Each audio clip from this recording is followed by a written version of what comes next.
नमस्ते।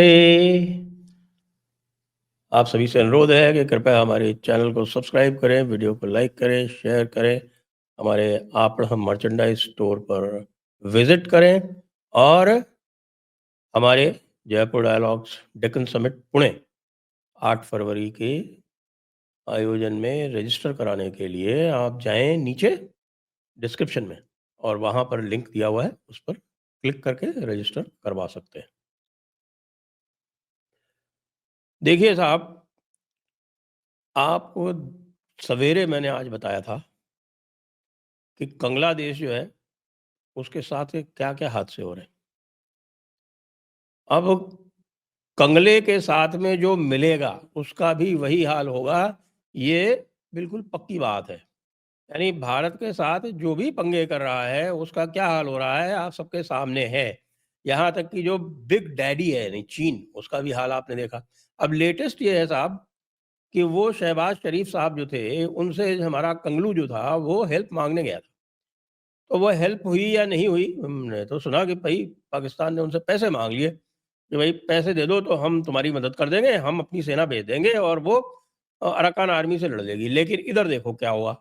अब आपको मैं ये दिखा रहा हूँ कि कल कल क्या बल्कि आज सवेरे 5 बजे लोकल टाइम को मकीन नाम की एक जगह है, बजौर प्रोविंस है, बजौर ज़िला है, साउथ वज़ीरिस्तान प्रोविंस में, पाकिस्तान की।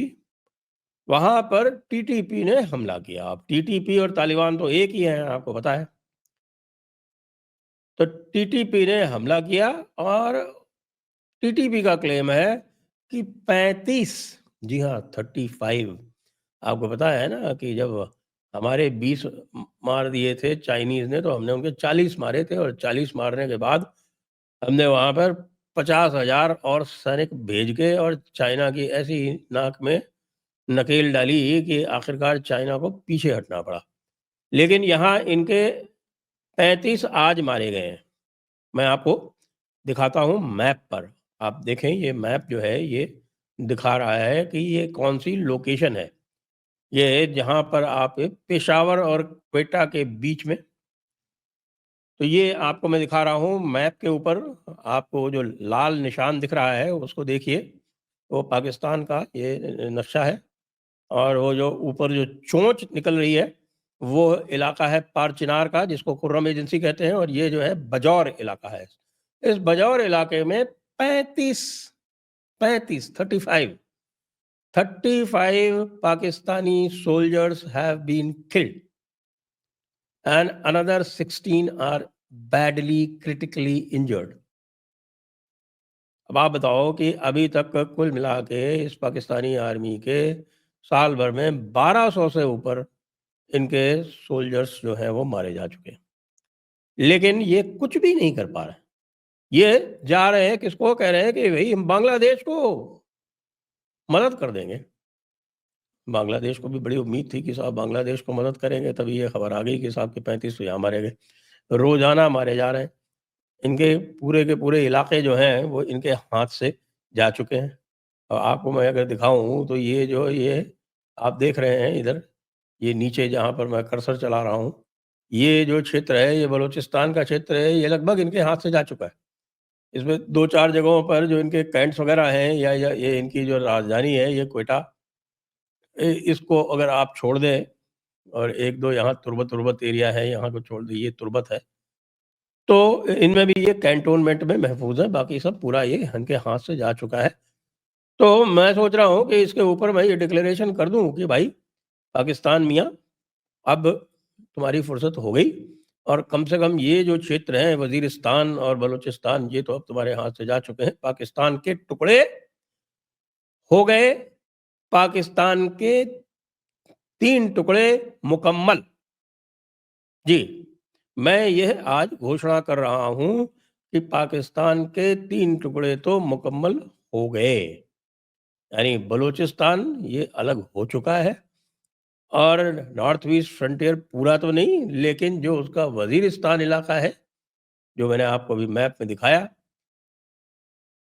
वह इलाका, उसके ऊपर का थोड़ा इलाका जो बन्नू और खुर्रम एजेंसी वगैरह, ये पूरी तरह से पाकिस्तान के हाथ से निकल चुके हैं। तो अब पाकिस्तान के 3 हिस्से हैं, वो है पाकिस्तान, वज़ीरिस्तान और बलोचिस्तान। अब कंगलू मियाँ क्या करेंगे? प्रश्न ये है। गए थे बड़ी उम्मीदों से कि साहब कि पाकिस्तान उनकी मदद कर देगा, पाकिस्तान तो खुद के में फँसा हुआ है, उसको निकला नहीं जा रहा है। न निकला जा रहा है, न निगला जा रहा है, न उगला जा रहा है। भारत की स्थिति इस मामले में बड़ी ही ज़बरदस्त, एक प्रकार से हम कहें कि सुरक्षित हो गई है, क्योंकि भारत ने कश्मीर में जो इन्होंने आरंभ किया था कार्यक्रम, पाकिस्तानियों ने, आपको ध्यान हो कि कश्मीर में इनका कार्यक्रम आरंभ हुआ था और लगभग 1 वर्ष ये चलता भी रहा, लेकिन आप देख रहे होंगे कि पिछले 3, 4, 5 महीने से वो ठंडा हो गया है। और अभी-अभी पूरा का पूरा जो हिज़्बुल मुजाहिदीन का एक मॉड्यूल था और जो उसका फ़ारूक नाना जो उसका सबसे बड़ा एक कमांडर हुआ करता था, जो आज तक का कह रहे हैं कि साहब सबसे लंबा ज़िंदा रहने वाला टेररिस्ट है, वो 5 लोगों के साथ मार दिया गया।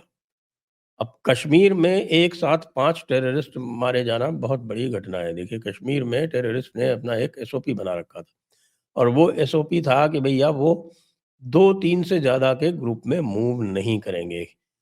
क्योंकि कश्मीर देखिए बहुत ही, जो कश्मीर वैली है, 70 किलोमीटर बाई 40 किलोमीटर की वैली है। तो 70 किलोमीटर और 40 किलोमीटर, 3000 स्क्वायर किलोमीटर का लगभग वो एरिया है और बड़ा ही थिकली पॉपुलेटेड है।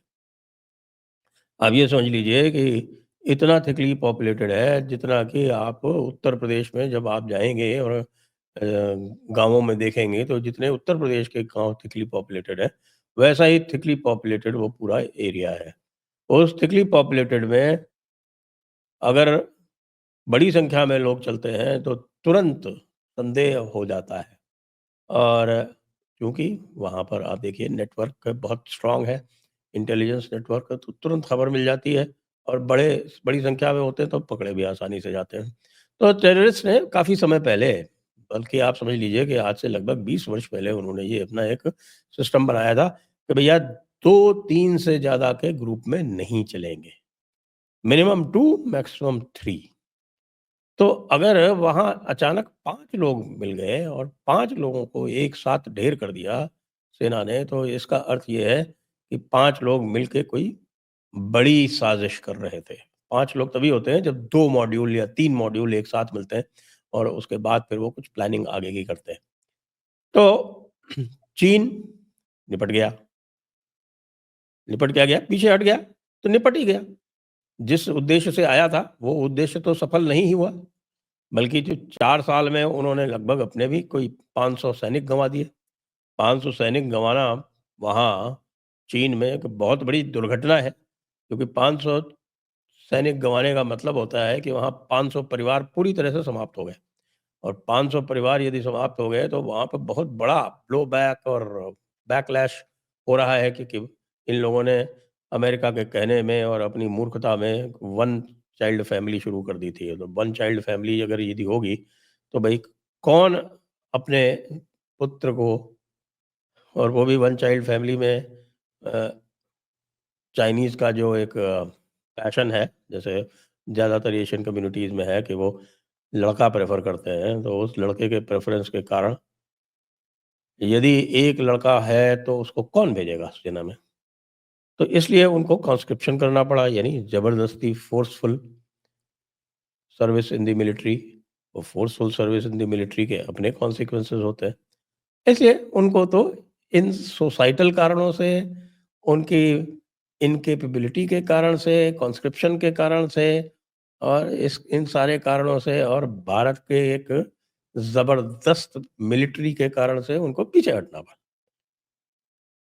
कम्युनिस्ट चाइना जब से 1948 से जब से उसने कब्ज़ा किया है चीन में, तब से पहली बार ऐसा है कि उसको पीछे हटना पड़ा। एक बार वियतनाम वॉर में तो ख़ैर वो हारा था।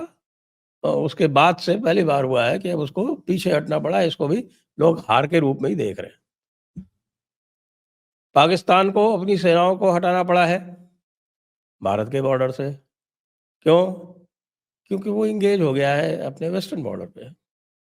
अब वेस्टर्न बॉर्डर का तो उसको ध्यान रखना चाहिए था जब वो खुशी मना रहा था।